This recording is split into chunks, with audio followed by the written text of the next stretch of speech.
وَلْتَكُن مِّنكُمْ أُمَّةٌ يَدْعُونَ إِلَى الْخَيْرِ وَيَأْمُرُونَ بِالْمَعْرُوفِ وَيَنْهَوْنَ عَنِ الْمُنكَرِ وَأُولَٰئِكَ هُمُ الْمُفْلِحُونَ. السلام علیکم ورحمۃ اللہ وبرکاتہ۔ ان الحمد للہ نحمده ونستعینه ونستغفره ونعوذ باللہ من شرور انفسنا ومن سیئات اعمالنا من يهده اللہ فلا مضل له ومن يضلل فلا هادی له واشهد ان لا الہ الا اللہ وحدہ لا شریک له واشهد ان محمدا عبده ورسوله اما بعد فان خیر الحدیث کتاب اللہ وخیر الهدی هدی محمد صلی اللہ علیہ وسلم وشر الامور محدثاتها وكل محدثة بدعة وكل بدعة ضلالة وكل ضلالة في النار۔ محترم حاضرین، سامعین و سامعات، دلوں کی سختی کے علاج کے سلسلے میں وارد شدہ احادیث نبویہ کی تشریح ہم آپ کے سامنے کر رہے ہیں۔ کل کے درس میں یہ بات آپ کے سامنے آئی تھی کہ اگر کوئی آدمی اپنے دل کو نرم کرنا چاہتا ہے تو اس کے لیے ضروری ہے کہ اپنے زندگی کے تمام اعمال کو خالصتاً لوجہ اللہ انجام دے۔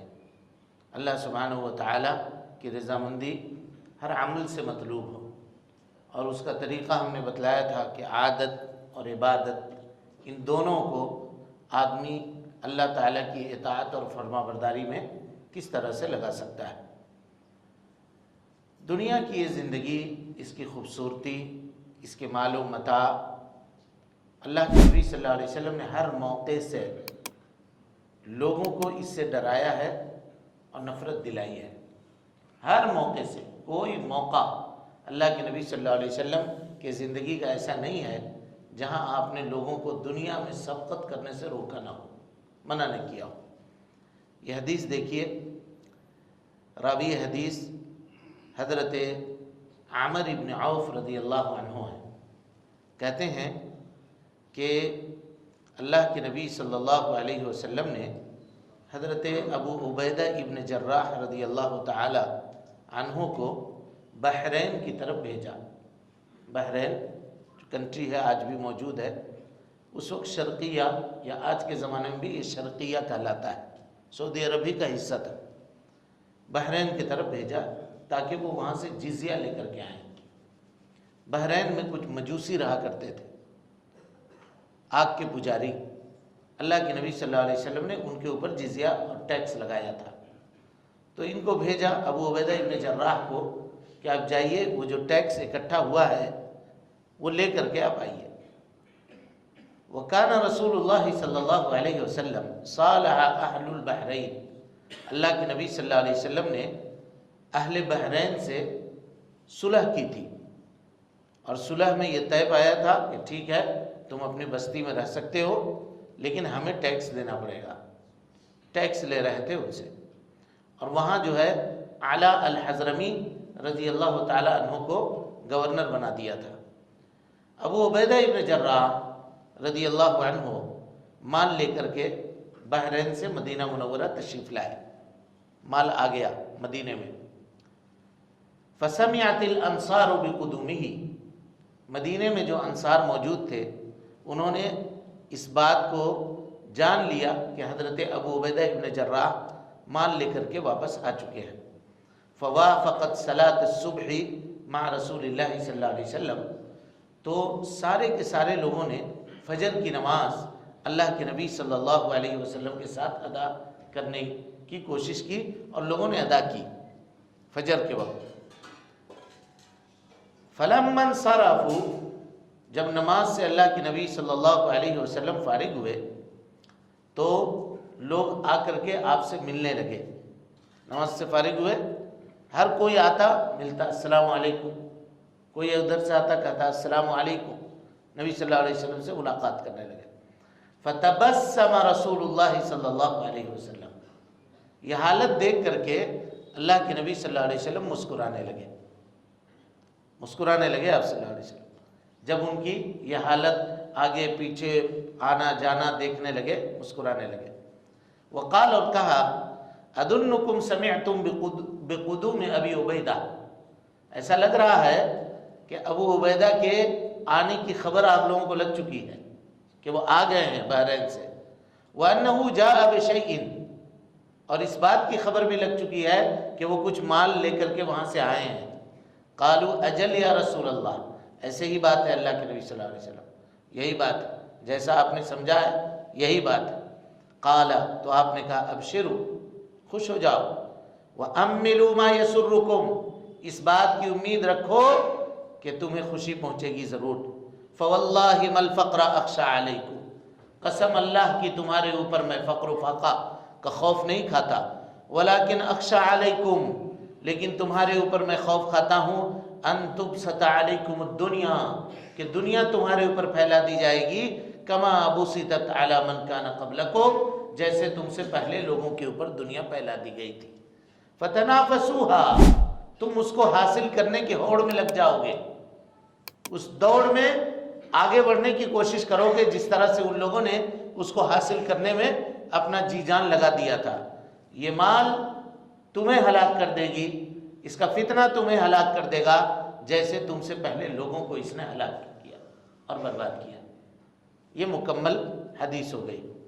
اب اس حدیث کے اوپر آپ غور کیجئے، اللہ کے نبی صلی اللہ علیہ وسلم نے اس میں دنیا سے بے رغبتی کا حکم دیا ہے اور ڈرایا ہے کہ دنیا حاصل کرنے میں ایک دوسرے سے سبقت لے جانے کی کوشش مت کرو، بلکہ فقر یہ زیادہ بہتر ہے اس مالداری سے جو آدمی کو اللہ سبحانہ و تعالیٰ کی یاد سے غافل کر دے. اگر آدمی فقیر ہے اور عبادت گزار ہے، نمازوں کو اپنے وقت پر ادا کر رہا ہے، اللہ سبحانہ و تعالیٰ کے نے جو چیزیں اس کے اوپر عائد کی ہیں وہ تمام چیزیں انجام دے رہا ہے، وہ بہتر ہے اس مالدار سے جو اللہ تعالیٰ سے غافل ہے، جو اپنی تجارت، اپنی کاروبار، اپنے لین دین میں پڑھ کر کے اللہ سبحانہ و تعالیٰ کو بھولا ہوا ہے. اس سے وہ بہتر ہے. اسی لیے انصار کو کہا تھا اللہ کے نبی صلی اللہ علیہ وسلم نے کہ قسم اللہ کی میں تمہارے اوپر فقر و فاقہ کا خوف نہیں کھاتا، فقر و فاقہ تمہارے اوپر نہیں آئے گا، لیکن ڈرتا ہوں اس بات سے کہ کہیں دنیا نہ تمہارے اوپر پھیلا دی جائے اور تم دنیا حاصل کرنے میں ایک دوسرے سے سبقت میں لگ جاؤ. آج دیکھیے کیسی سبقت ہے، کہیں 4 آدمی اکٹھا اور جمع آپ کو ملیں گے، پیسے کے بارے میں، روپے کے بارے میں بات کریں گے، دین کے بارے میں کوئی نہیں بات کرتا. مسئلے اور مسائل کو سمجھنے کی تڑپ اور توفیق کسی کے پاس نہیں ہے. یہ جو تیزی ہے مسجد سے نکلنے کی، یہ کس چیز کے اوپر دلالت کرتی ہے؟ ذرا آپ بتائیے کس چیز کے اوپر دلالت کرتی ہے؟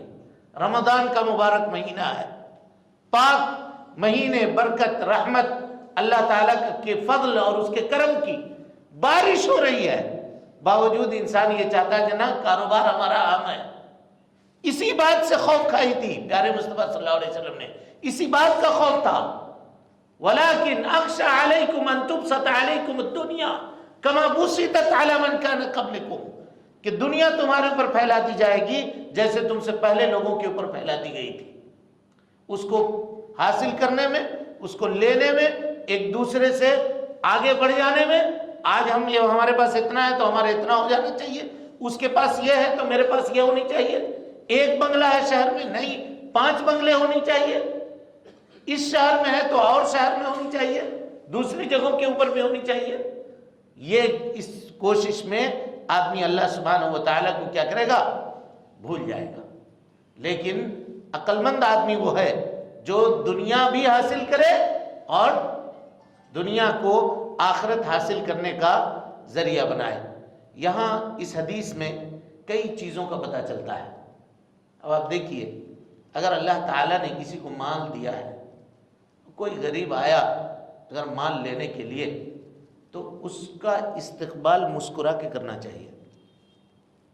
بعض لوگوں کو آپ دیکھیے گا سمجھ گئے ہیں کہ آیا ہے لینے، لوگ سمجھتے ہیں عبوسن قمطریر ہو جاتے ہیں، چہرہ غصہ والا کر لے گا، کیوں آیا؟ السلام علیکم، السلام، دیکھے گا بھی نہیں صحیح سے اس کی طرف، سلام کا جواب بھی نہیں دے گا، ایسا مطلب اس کو ٹریٹ کرے گا کہ ذلیل و خوار کر کے رکھ دے گا، رسوا کر دے گا، نگاہ سے نگاہ نہیں ملائے گا۔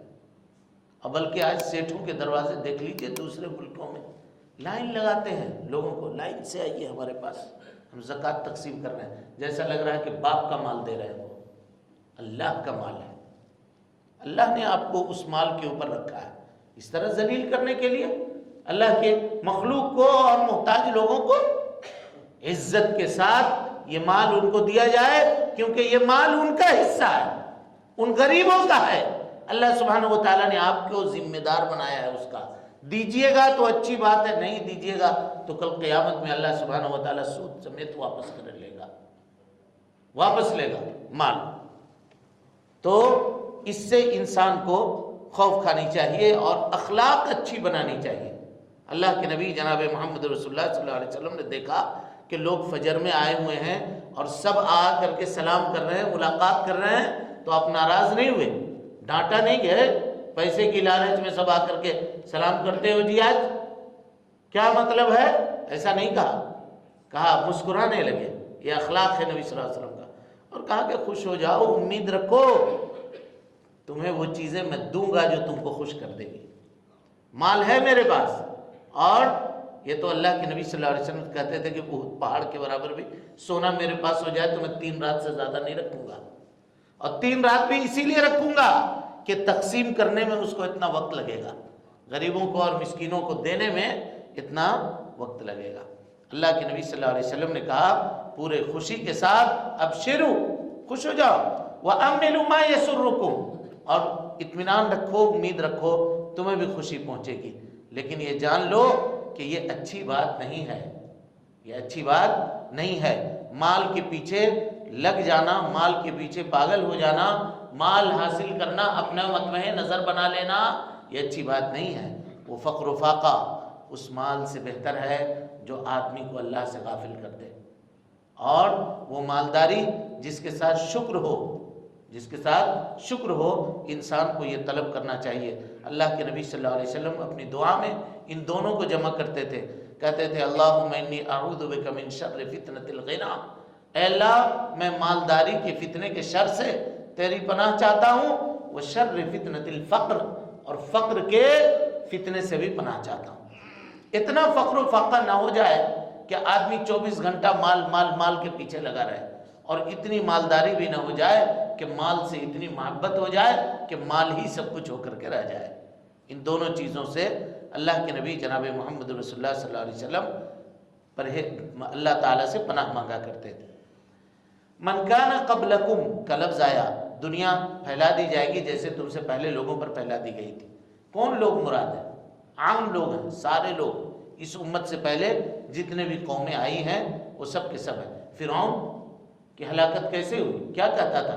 الیس لی ملک مصر، کیا مصر کی بادشاہت میرے لیے نہیں ہے؟ وہذہ الانہار تجری من تحتہا، اس کے نیچے یہ جو نہریں جاری ہیں تو میرے حکم سے، میرے آرڈر سے بہتی ہیں۔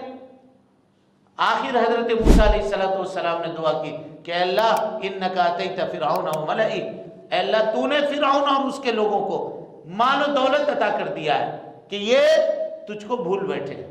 ربنا اطمس علی اموالہم، اے اللہ ان سے ان کا مال چھین لے، واشدد علی قلوبہم، اور ان کے دلوں کو سخت کر دے، یہاں تک کہ یہ تیرے عذاب کو دیکھ لے، جب تک عذاب کو نہ دیکھیں گے اے اللہ یہ ایمان لانے والے نہیں۔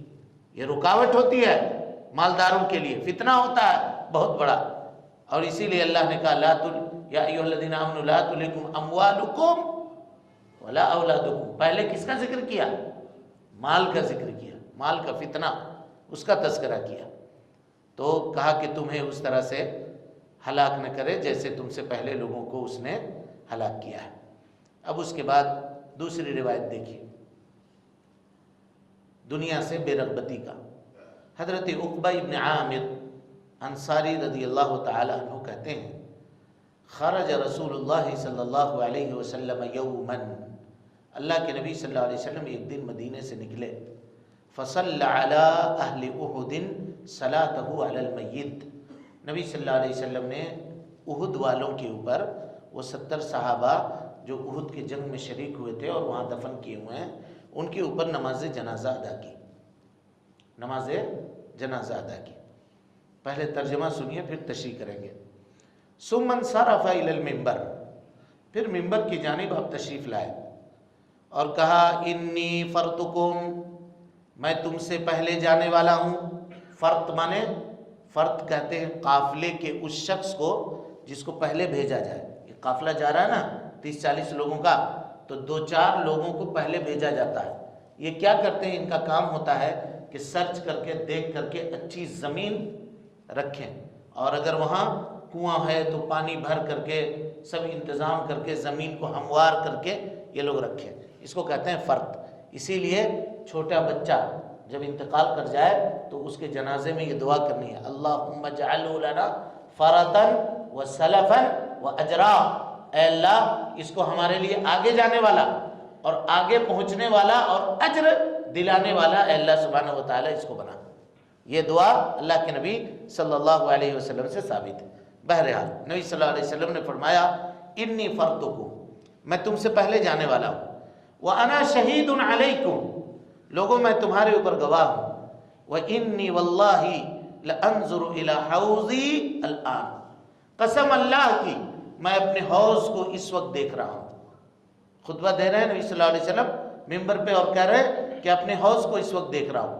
وَإِنِّي قَدْ أُوتِيتُ مَفَاتِحَ خَزَائِنَ الْأَرْضِ، اور میں آسمان و زمین یا میں زمین کے خزانوں کی کنجیاں عطا کیا گیا ہوں۔ اللہ سبحانہ و تعالیٰ نے خزائن مجھے دیے ہیں، آپ کو دیے ہیں، اس سے مراد آپ کی امت کو ملی ہے یہ خزانے، ابھی بات آگے آئے گی۔ او مفاتیح الارض، یا زمین کے خزانوں کی چابیاں مجھے دی گئی ہیں۔ وَإِنِّي وَاللَّهِ مَا أَخَافُ عَلَيْكُمْ أَن تُشْرِكُوا بَعْدِي، قسم اللہ کی میں تمہارے اوپر اس بات کا خوف نہیں کھاتا کہ تم میرے بعد مشرک بن جاؤ گے۔ وَلَكِنِّي أَخَافُ عَلَيْكُمْ أَن تَنَافَسُوا فِيهَا، میں اس بات کا خوف کھاتا ہوں کہ تم دنیا حاصل کرنے میں ایک دوسرے سے سبقت کرنے لگو گے اور اللہ سبحانہ و تعالیٰ کو بھول جاؤ گے۔ اس حدیث میں کئی ایک بات ہے، تیزی کے ساتھ نکلتے ہیں، حدیث کو سمجھنے کی کوشش کرتے ہیں۔ نبی صلی اللہ علیہ وسلم احد کے شہداء کے پاس گئے، ان کے قبروں کے پاس گئے، نماز جنازہ ادا کی۔ یہ نماز جنازہ کون سی نماز جنازہ ہے؟ جبکہ شہیدوں کے لیے نماز جنازہ نہیں ہے۔ شہیدوں کے لیے نہ تو ان کو غسل دیا جائے گا، نہ کفن دیا جائے گا، نہ ان کے لیے نماز جنازہ ادا کی جائے گی، ان کو لے جا کر کے دفن کر دیا جائے۔ یہ مسئلہ ہے شہیدوں کے لیے۔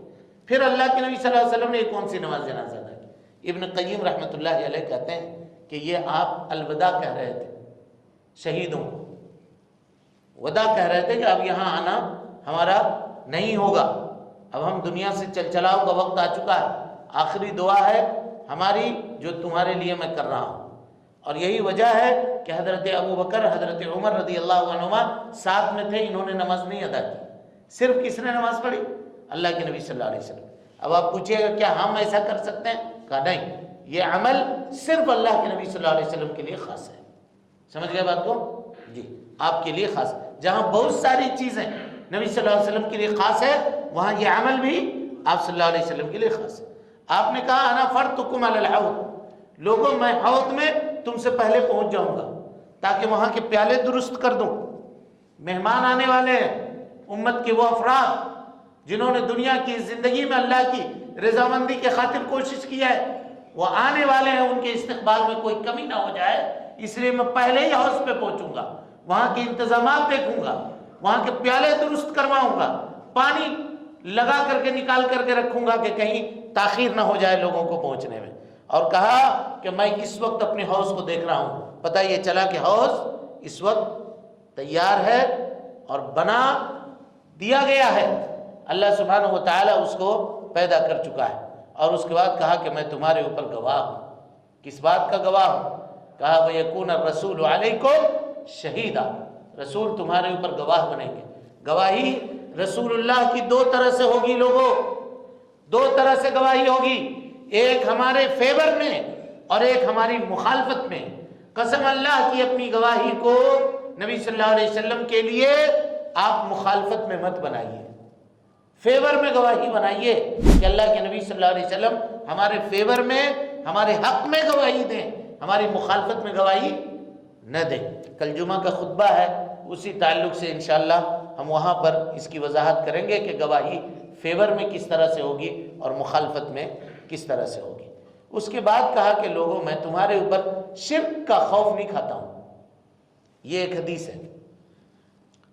اس کے بعد کہا اخوف ما اخاف علیکم الشرک الاصغر، لوگوں میں تمہارے اوپر سب سے زیادہ جس چیز سے خوف کھاتا ہوں وہ شرک اصغر ہے. تو دونوں حدیثیں تو ٹکرا گئی آپس میں. یہاں پر کہا کہ تمہارے اوپر میں شرک کا خوف نہیں کھاتا ہوں، اور ایک حدیث میں آپ نے کیا کہا؟ سب سے زیادہ جس چیز سے خوف کھاتا ہوں وہ کیا ہے؟ شرک اصغر ہے. دونوں حدیثوں کو کیسے جمع کیجیے گا؟ کہ وہ خاص لوگ جو اس وقت نبی صلی اللہ علیہ وسلم کے ساتھ موجود تھے وہ شرک کی کسی قسم میں نہیں آ سکتے تھے. اللہ کے نبی صلی اللہ علیہ وسلم نے اتنی ان کی تربیت مضبوط کی تھی. یہ صحابہ کرام تھے. رہی بات بعد میں آنے والے لوگ تو ان کے لیے یہ حکم نہیں ہے، کیونکہ ان میں سے بعض لوگ تو نبی صلی اللہ علیہ وسلم کے وفات کے بعد جو ابھی نئے مسلمان ہوئے تھے وہ حضرت ابوبکر صدیق رضی اللہ تعالیٰ عنہ کے زمانے میں مرتد بھی ہوئے نہیں ہوئے؟ بولیے بھائی، حضرت ابوبکر صدیق نے ان سے لڑائی کی یا نہیں کی؟ وہ لوگ جنہوں نے زکوٰۃ کا انکار کیا، وہ لوگ جنہوں نے کہا کہ اب ہم دین کو نہیں مانیں گے.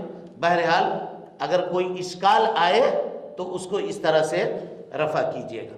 اور اس کے بعد کہا اللہ کے نبی صلی اللہ علیہ وسلم نے کہ میں خوف کھاتا ہوں اس بات سے کہ تمہارے اوپر دنیا پھیلا دی جائے گی. کہا کیسے دنیا پھیلا دی جائے گی؟ اس لیے کہ مجھے خزانوں کی چابیاں دی گئی ہیں، اور یہ خزانوں آپ صلی اللہ علیہ وسلم کی زندگی میں حاصل تو نہیں ہوئے، لیکن حضرت ابوبکر صدیق رضی اللہ تعالیٰ عنہ کے زمانے، حضرت عمر ابن خطاب رضی اللہ تعالیٰ عنہ کے زمانے میں کیسا مال آنا شروع ہوا مدینے میں. دیکھا آپ نے جب فتوحات شروع ہوئی تو مال ہی مال مدینے کے اندر آنا شروع ہوا. اور حضرت ابو ذر غفاری رضی اللہ تعالیٰ عنہ کی حدیث ہے، نبی صلی اللہ علیہ وسلم نے ان کو بلا کر کے کہا تھا المکثرون، دنیا کے اندر زیادہ مال والے، ہم الاقلون یوم القیامہ، قیامت کے دن نیکیوں کے اعتبار سے کم ہوں گے.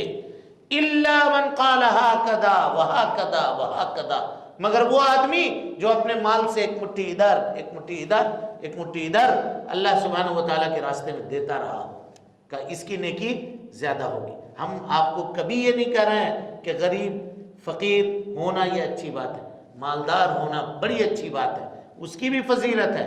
مالداروں کا اپنا معاملہ ہے. اللہ کے نبی صلی اللہ علیہ وسلم اگر مالداروں کا مقام زیادہ نہیں ہوتا تو وہ جو غریب صحابہ آئے تھے اور انہوں نے کہا تھا کہ اللہ کے نبی صلی اللہ علیہ وسلم مال نہیں ہے، مال ہونے سے ہم بھی خرچ کرتے، خیرات کرتے. نبی نے کہا اتنا اجر پانا چاہتے ہو تو 33 مرتبہ سبحان اللہ، 33 مرتبہ الحمدللہ، 34 مرتبہ اللہ اکبر کہو، اللہ تعالیٰ اجر میں کم سے کم ان سے برابر کر دے گا. تو مالداروں کا اجر اتنا تو معلوم ہے کہ بڑھا ہوا ہے. لیکن وہ مالدار جو مالدار ہی مالدار ہے اور اللہ والا نہیں ہے، اللہ کا شکریہ ادا نہیں کرتا، اس کے بارے میں بات ہو رہی ہے. ابھی اس طرح کی حدیثیں لوگ سنتے ہیں تو کہتے ہیں کہ جتنے مالدار ہیں وہ سب کے سب جو ہے برے. ایسا نہیں ہے. اللہ کے نبی صلی اللہ علیہ وسلم نے اللہ سے مالداری طلب کی ہے، مالداری طلب کی ہے، مانگی ہے، اور اللہ تعالیٰ نے مالداری عطا کی ہے. کہا ووجدک عائلا، اے اللہ کے نبی صلی اللہ علیہ وسلم ہم نے آپ کو مفلس پایا، فاغنا، تونگر کر دیا، ہمیں آپ کو مالدار بنا دیا. اور خود اللہ کے نبی صلی اللہ علیہ وسلم مالدار تھے. یہ بات جان لیجیے. ہم لوگ صرف یہ سنتے ہیں کہ فاقہ ہوتا تھا، فلاں ہوتا تھا. ٹھیک ہے، شروع زمانے میں ہجرت کے بعد تکلیف تھی، لیکن بعد میں آپ صلی اللہ علیہ وسلم بڑے مالدار ہوئے. یہ جانیے گا فدق کا جو مال تھا اور جو دوسرے خزانے تھے بہت تھے. ہم لوگ حدیثیں سنتے ہیں کہ رمضان میں نبی صلی اللہ علیہ وسلم دونوں ہاتھوں سے مال لوٹاتے تھے، ہے کہ نہیں حدیث؟ تو دونوں ہاتھوں سے لوٹاتے تھے تو کیا دوسرے کا مال لوٹاتے تھے کہ اپنا لوٹاتے تھے؟ دوسرے کا مال دینے والا کیا مال لوٹانے والا کہلایا جائے گا؟ اپنا مال آپ دیتے تھے. یہ الگ بات ہے کہ کوئی مال آپ بچا کے نہیں رکھتے، اور ازواج مطہرات بھی کوئی مال بچا کے نہیں رکھتی تھی. خیبر کے فتح ہونے کے بعد اپنے ازواج مطہرات کو سال بھر کا راشن ایک مرتبہ اللہ کے نبی صلی اللہ علیہ وسلم دے دیتے تھے. سال بھر کا راشن گھر میں اسٹاک کر دیتے، دے دیتے تھے، لیکن ان کی بھی تربیت ایسی تھی کہ وہ بچا کے نہیں رکھتی تھی، دیتی چلی جاتی، وقت نہیں ہے، نہیں تو بات سے بات نکلتی چلی جاتی ہے۔ ام المومنین حضرت عائشہ کو، خالی یہ بات سن لیجئے تاکہ ادھورا نہ رہے معاملہ، ام المومنین حضرت عائشہ صدیقہ رضی اللہ عنہ کے زمانے میں حضرت معاویہ نے 12,000 درہم بھیجا۔ کتنا؟ 12,000۔ کہا کہ آپ کے خرچہ کے لیے ہے، آپ کی پاکٹ منی ہے، آپ کے لیے ہم بھیجیں، دوسرے کے لیے نہیں۔ آیا صبح میں، اس دن روزہ رکھی ہوئی تھی، اپنے خادمہ کو بلایا، مدینہ میں اعلان کرو مال آیا ہے، ہم مال دیں گے۔ بانٹتے بانٹتے بانٹتے بانٹتے بانٹتے عصر کے وقت کپڑا جھاڑ کر کے اٹھ گئی، کہا کچھ بھی نہیں جیب میں، اب ہاتھ میں کچھ بھی نہیں بچا، 1 روپیہ بھی نہیں۔ کہا کہ ایسا کیوں کیا آپ نے؟ جو خادمہ تھی اس نے کہا آپ روزے سے تھی، کم سے کم 1 روپیہ بچا کر کے دے دیتی تو گوشت لے آتے بازار سے تو افطار کے لیے کچھ بنا دیتے آپ کے لیے۔ کہا کہ جا، تم نے تو یاد بھی تو نہیں دلایا، خیر کوئی بات نہیں ہے، کیا کچھ ہے گھر میں، ہم اسی سے افطار کر لیں گے۔ یہ عالم تھا، روزے سے ہے، اپنے روزے کے لیے 1 سکہ تک نہیں بچایا کہ اس سے کچھ خرید کر کے ہم اس کا افطار کا انتظام کر لیں۔ صبح آیا مال، عصر تک بانٹ کر کے ختم کر، کپڑا جھاڑ کے اٹھ کے کھڑی ہو گئی، کہا ہو گیا جاؤ۔ یہ ان کی اپنی پاکٹ منی تھی، جیب خرچ تھا جو ان کے لیے بھیجا گیا تھا۔ بہرحال باتیں نکل گئیں، ہمیں یہ سمجھنا چاہیے کہ دنیا کے حاصل کرنے میں اپنے آپ کو آدمی اس طرح نہ لگائے کہ اللہ سبحانہ و تعالیٰ سے غافل ہو جائے، بھول جائے۔ رب العالمین سے ہم دعا کرتے ہیں اپنے لیے، آپ سب کے لیے، کہ وہ ہم سب کو حسن عمل کی توفیق دے۔ رب العالمین ہم سب کی اصلاح فرمائے۔ اے اللہ ہم سب کی نیکیوں کو شرف قبولیت سے نواز دے۔ اے اللہ ہم سب کی سیئات کو درگزر فرما دے۔ رب العالمین جو کمی، جو کوتاہیاں ہم سے ہو رہی ہیں، اے اللہ تو ان کو معاف فرما دے۔ اے اللہ ہماری ٹوٹی پھوٹی عبادتوں کو شرف قبولیت سے نواز دے۔ اے اللہ ہم گنہگار بندے ہیں، لیکن اے اللہ تیرے محتاج ہیں، تیرے عفو کے، تیرے معافی کے، تیرے درگزر کے، تیرے رحمت کے، تیرے کرم کے بھکاری ہیں۔ رب العالمین ہم سب کو عطا فرما دے، ہم سب پر اپنی رحمت کی چادر عام فرما دے۔